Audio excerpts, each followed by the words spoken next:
అలాంటి కోట శ్రీనివాసరావు ఇవాళ వెళ్ళిపోయాడంటే ఒక శూన్యం. కోట శ్రీనివాసరావు గారి స్థానం మాత్రం ఇంకెవరు పూరించలేరు, అది సత్యం.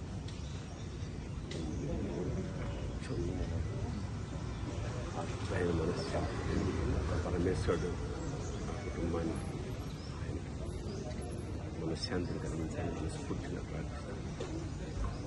మాకు కూడా కొన్ని వందల వేల అనుభూతుల్ని మిగిల్చిన కోట ఇవాళ కూలిపోయి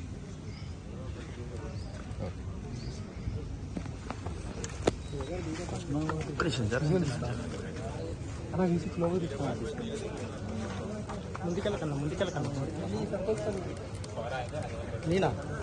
నేనే చేసిన